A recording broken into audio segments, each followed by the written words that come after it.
Saludos, sean bienvenidos a Euronews Hoy con toda la actualidad de Europa y del mundo. Un mundo que sigue conmocionado por las imágenes de los muertos en la localidad ucraniana de Bucha y que, como anuncian varios líderes mundiales, provocarán una nueva ronda de sanciones contra Rusia. El presidente ucraniano Zelensky se dirige hoy al Consejo de Seguridad de las Naciones Unidas, primera vez que lo hace desde el inicio de la guerra. Antes ya ha advertido de la situación. Teme que lo visto en Bucha se repita en otras localidades que estaban controladas hasta ahora por el ejército ruso. Ya existe información de que el número de víctimas de los ocupantes puede ser incluso superior en Borodianka y en otras ciudades liberadas, en muchos pueblos de los distritos liberados de Kiev y en las regiones de Chernigov y Sumy. Los ocupantes hicieron cosas que los vecinos no vieron durante la ocupación nazi hace 80 años. Un Zelensky que se dirigirá también al Parlamento español. La presión aumenta en torno a Rusia y no solo con sanciones, también a nivel diplomático. La presidenta de la Comisión Europea, Ursula von der Leyen, y el alto representante de la Unión Europea para Política Exterior, el español Josep Borrell, han anunciado que esta misma semana van a visitar a Zelensky en Kiev. Antes ya lo hizo la presidenta del Parlamento Europeo, Roberta Metsola. Más allá de Europa, veremos cómo el conflicto en Ucrania afecta a Latinoamérica. Por ejemplo, sigue la huelga de camioneros en Perú, entre otras cosas por el alto coste del combustible, consecuencia directa de la guerra. Comenzamos ya. Vamos con los titulares. Condena internacional y acusaciones de crímenes de guerra contra Moscú tras la masacre de Bucha. El Kremlin lo niega y dice que presentará pruebas ante la ONU. Ucrania rechaza las acusaciones rusas de montaje y reitera que todos los indicios apuntan a crímenes de guerra en la matanza de Bucha. Alemania se niega a cerrar el grifo del gas ruso y para garantizar el suministro, Berlín acaba de nacionalizar la filial alemana de Gazprom. Toque de queda en Lima y el Callao, bloqueos de carreteras y suspensión de clases por la huelga de transportistas que paraliza Perú. Condena internacional y acusaciones de crímenes de guerra contra Moscú tras la masacre de civiles en Bucha. Las terribles imágenes de centenares de cadáveres en las calles de esta ciudad de las afueras de Kiev han hecho que muchos países aboguen por sanciones más duras contra el Kremlin, como la prohibición de importar combustible de Rusia. El presidente estadounidense Joe Biden quiere que el líder ruso Vladimir Putin sea juzgado por crímenes de guerra. Desde Polonia, el ministro de Exteriores ucraniano advertía de que la matanza de Bucha es solo la punta del iceberg y pedía a la UE, la OTAN y el G7 más sanciones contra Moscú y más armas para Ucrania. Los horrores que hemos visto en Bucha son solo la punta del iceberg de todos los crímenes que han sido cometidos por el ejército ruso en territorio de Ucrania. Y puedo decirlo sin exagerar, pero con gran tristeza, la situación en Mariupol es mucho peor. El Kremlin lo niega todo pese a que periodistas de todo el mundo son testigos del horror en Bucha. Según el ministro de Exteriores ruso, es un nuevo ataque con noticias falsas contra Moscú, un montaje. El embajador ruso ante la ONU ha dicho que su país presentará pruebas de ello en las próximas horas. Desde el principio ha quedado claro que esto no ha sido más que otra provocación escenificada destinada a desacreditar y deshumanizar al ejército ruso y aumentar la presión política sobre Rusia. Tenemos pruebas que lo prueban. Tenemos la intención de presentarlas al Consejo de Seguridad lo antes posible para que la comunidad internacional no se deje engañar por la falsa narrativa promovida por Kiev y sus patrocinadores occidentales. Rusia ha retirado muchas de sus fuerzas del área de la capital. Ahora está enviando tropas y mercenarios al este de Ucrania en un intento de hacerse con el control del Donbass, la región industrial mayoritariamente de habla rusa que incluye a la sitiada Mariupol.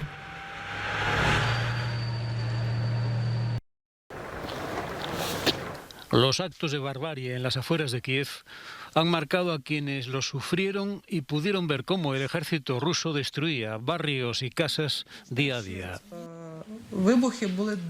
Las primeras explosiones fueron muy potentes. Nuestras ventanas temblaban, el suelo temblaba. Salimos de nuestro bloque porque no entendíamos lo que estaba pasando. No sabíamos qué hacer ni dónde escondernos. Estábamos más seguros en casa ¿O por el contrario era más seguro salir del edificio lo antes posible? Oímos el ruido de los helicópteros, los vimos, pero no pudimos entender lo que pasaba.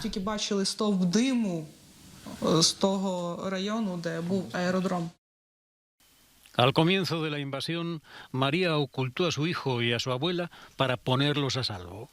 Después de 12 días sin agua, gas ni luz, Olga, de 94 años, superviviente de la ocupación nazi de Ucrania durante la Segunda Guerra Mundial, empezó a perder el conocimiento por el frío. La familia no vio otro camino que salir para no morir bajo tierra. Pensé que ya había vivido una guerra y que también me tocaba vivir esta. Pero fue peor. Empezaron a atacar a civiles pacíficos porque no podían llegar a los militares. Así que intimidaron a los ciudadanos pacíficos como quisieron. Violaron a la gente. Fue tan espantoso. Ni siquiera sé cómo alguna gente logró sobrevivir. Nosotros tuvimos la suerte de salir un poco antes.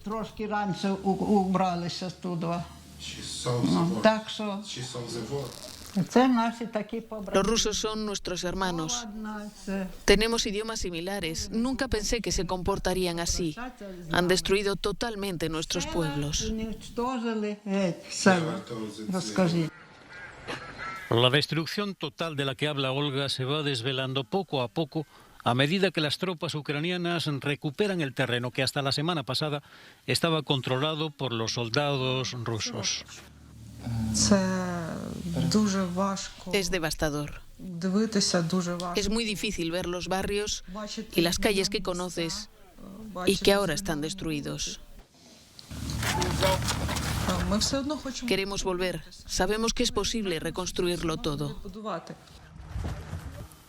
La reconstrucción llevará tiempo, dicen las autoridades ucranianas, después de retirar los cuerpos de los vecinos asesinados esparcidos por la ciudad.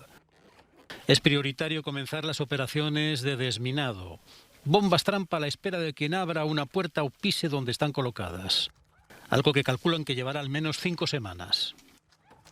Las heridas de los que sufrieron la devastación, más cerca o más lejos, tardarán mucho más en curarse.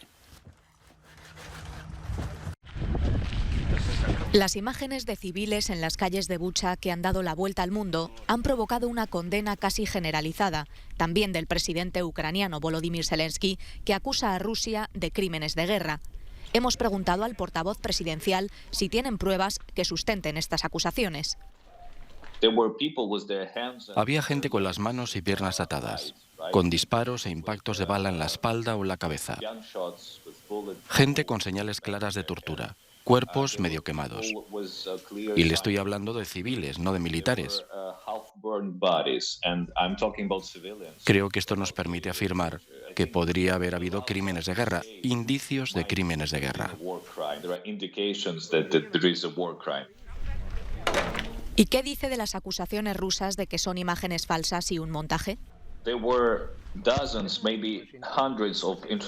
Había decenas, quizás centenares de periodistas internacionales en Bucha. Y no solo de los países occidentales, sino de todo el mundo. Y no he oído ni a uno que diga que podría haber sido un montaje para provocar.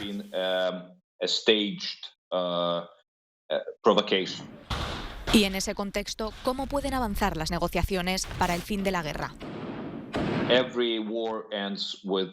Todas las guerras terminan con un acuerdo de paz, no hay otra opción. Así que no tenemos más opciones que negociar con Rusia.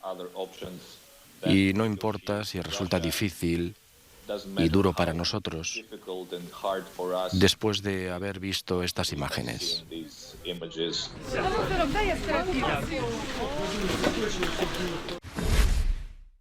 Vamos ahora a conocer de primera mano la situación en Ucrania con nuestro enviado especial, compañero del servicio portugués de Euronews, Sergio Almeida, que se encuentra en Odesa, en una zona en la que los ataques rusos se repiten.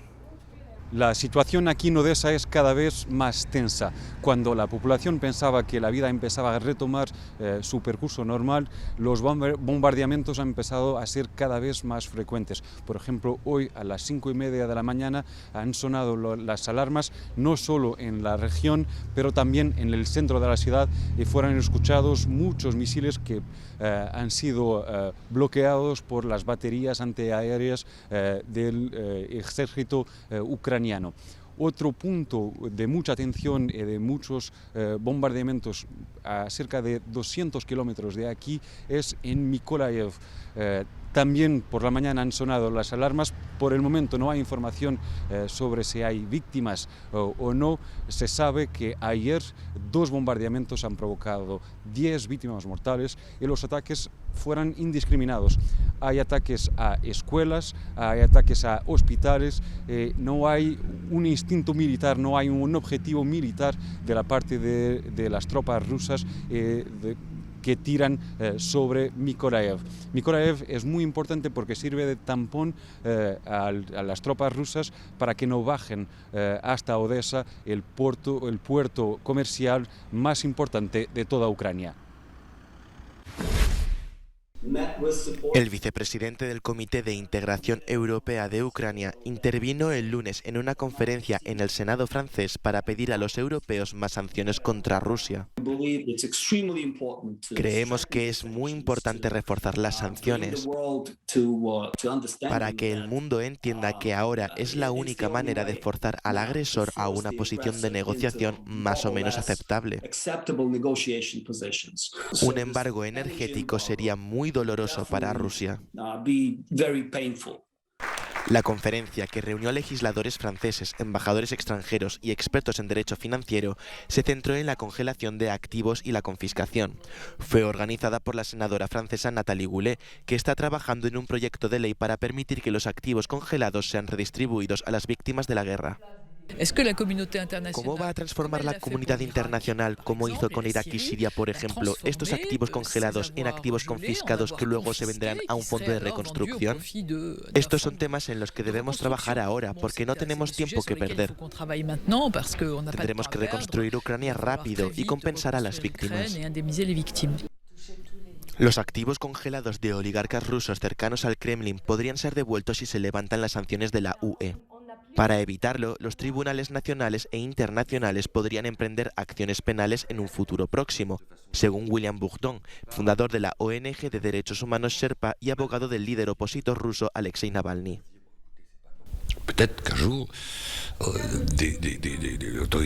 Quizá un día las autoridades judiciales de tal o cual país consideren que, más allá de las sanciones, hay indicios suficientemente consistentes de que se ha cometido el delito de blanqueo de fraude fiscal, porque de eso se trata. Y esto podría llevar a que los embargos administrativos se conviertan en embargos penales. Según el ministro de Economía francés, Francia ya ha congelado cerca de 850 millones de euros en activos, la mayoría de ellos inmobiliarios, pero también cuentas bancarias y yates. Incautado en España el yate de un oligarca ruso reclamado por Estados Unidos. La embarcación sería propiedad del empresario Viktor Vekselberg, reclamado por Estados Unidos y próximo al presidente ruso Vladimir Putin. El nombre de Vekselberg salió a la luz durante la investigación de la operación para interferir en las elecciones que ganó Donald Trump. Agentes españoles y estadounidenses incautaron la embarcación de 78 metros de eslora, valorada en más de 90 millones de euros, que se encuentra en el astillero de Palma de Mallorca. Vekselberg no está en la lista de sancionados por la Unión Europea por la invasión rusa de Ucrania, aunque sí lo está en la del Departamento del Tesoro de Estados Unidos por supuesto fraude fiscal. El yate tiene bandera de las Islas Cook en el Pacífico y está registrado a nombre de una sociedad radicada en las Islas Vírgenes Británicas en el Caribe.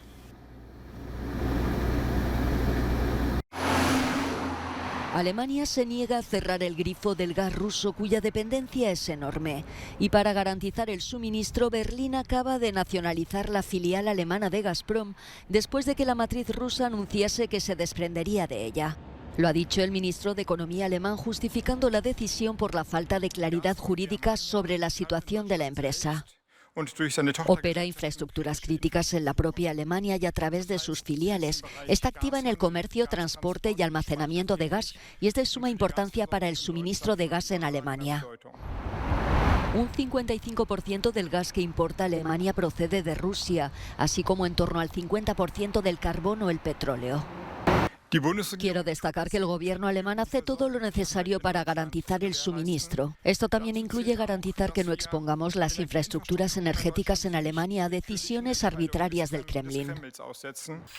Berlín, al igual que Viena, rechaza un embargo a las importaciones de gas, petróleo o carbón rusos, pese a las fuertes presiones de socios comunitarios como Polonia o los países bálticos.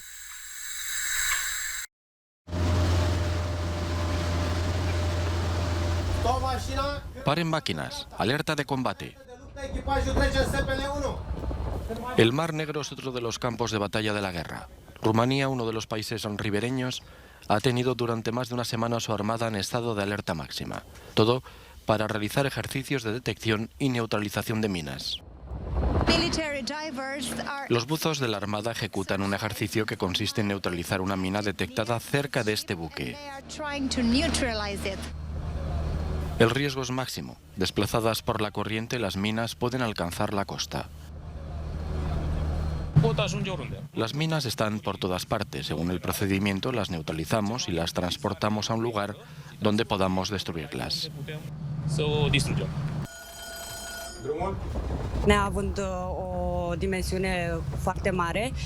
Estas minas son pequeñas, cuesta verlas con la mar gruesa, se requiere mucha atención.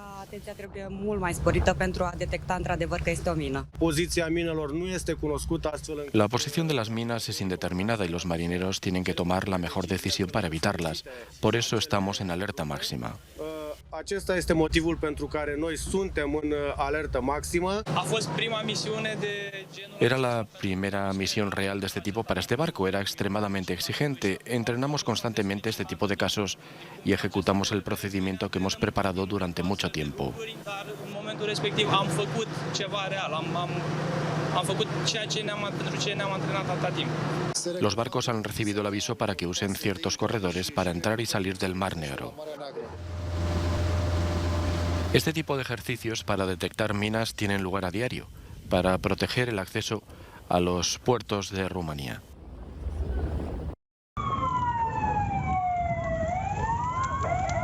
Toque de queda en las provincias de Lima y el Callao, bloqueos de carreteras y suspensión de clases por la huelga de transportistas que paraliza Perú. El toque de queda se prolongará al menos hasta la medianoche del miércoles. Son ya 8 días de paro. Los manifestantes protestan contra la subida de los precios de combustibles y peajes y contra la inflación. La rebaja del gobierno del impuesto a la gasolina y el diésel no ha calmado las cosas.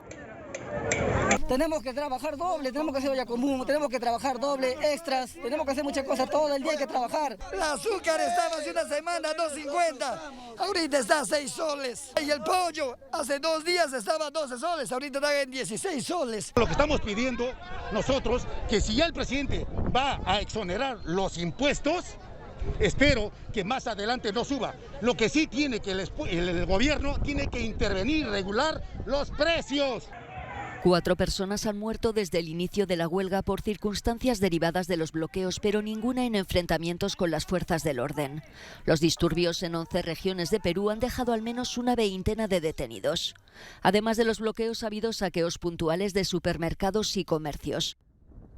El presidente peruano Pedro Castillo, varios de sus ministros y el Parlamento tratan de encontrar una solución a la crisis.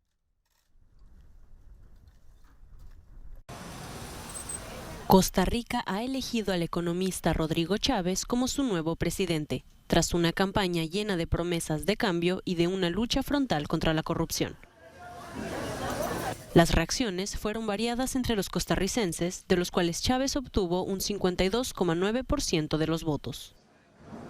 Contento con el resultado, contento con el cambio, esperamos que este nuevo gobierno inicie con el pie derecho y tratando de cumplir con la expectativa que tiene la gente. Contento, feliz, que otra vez ejercimos el derecho a la democracia que tenemos todos los costarricenses, privilegiados en el mundo, esperando que este nuevo presidente trate de mejorar o arreglar las cosas que están sucediendo en el país últimamente. Sin embargo, el nuevo presidente ha llegado al cargo con el peso de una investigación llena de polémica. Con Chávez, por ejemplo, todo eso que salió, que salieron que él tenía denuncias sobre acoso sexual, no sé, y de Figueres, ya, y también todas las cosas que ha hecho. Igualmente, bueno, la verdad me sorprende porque para tener tantos votos tuvieron que votar muchas mujeres y me sorprende que no queramos avanzar porque para mí esto es un escenario machista. Sí, el país no quiere progresar. Chávez derrotó al expresidente José María Figueres, quien captó el 47,1% de los votos, mientras que el abstencionismo se situó en el 42,8%. Latinoamérica tiene que recuperar una voz unida, una voz de primer plano, ha dicho el presidente chileno Gabriel Boric en Buenos Aires, destino de su primera visita oficial al extranjero tras asumir el cargo el pasado 11 de marzo. Argentina, Boric ha llegado con una gran comitiva formada por 5 ministros, así como parlamentarios, senadores y representantes del mundo empresarial para mostrar la importancia que otorga a la relación bilateral. De hecho, junto a su homólogo argentino Alberto Fernández, ha defendido que ambos países tienen un destino común y han hecho votos a favor de una mayor integración económica y cultural. Latinoamérica tiene que recuperar una voz unida, una voz de cooperación, una voz que sea conjunta en el escenario global. Tenemos escenarios que son, o desafíos que son profundamente compartidos. Si es que seguimos por separado, nos vamos a hundir por separado, pero nos podemos salvar si estamos juntos. Y no utilicemos el sufrimiento de pueblos, ya sea en Ucrania, en Yemen, en Palestina, en Chile, en Venezuela, en Nicaragua, donde sea, para tratar de sacar beneficios de política interna. Chile y Argentina no tienen una cordillera que los divide, tienen una cordillera que los une. Y eso es algo que debemos atender de una vez y para siempre. Chile y Argentina indisolublemente tienen un destino común que debemos cuidar. Los dos gobiernos han firmado varios memorandos y una declaración común. Boric, izquierdista y de solo 36 años, ha afirmado que comparte con el peronista Alberto Fernández una misma visión del mundo con numerosos puntos en común, entre los que resaltó la importancia de una transformación social centrada en la igualdad. En Colombia, víctimas de minas antipersona exigen una macroinvestigación sobre los grupos rebeldes que han colocado artefactos por todo el país. Exigen al Tribunal Especial de Paz hacer más. Según el gobierno colombiano, las minas antipersona han dejado más de 12.000 víctimas, militares y civiles, más de 200 en los primeros 3 meses de este año. China envía más de 10.000 trabajadores sanitarios a Shanghái ante el crecimiento de casos de COVID-19. Ha establecido centros de aislamiento masivos que han suscitado críticas por separar a los padres de los niños. Toda la ciudad sigue obligada a permanecer en sus casas, pese a que estaba previsto que el confinamiento de hasta 25 millones de ciudadanos se levantara el pasado viernes.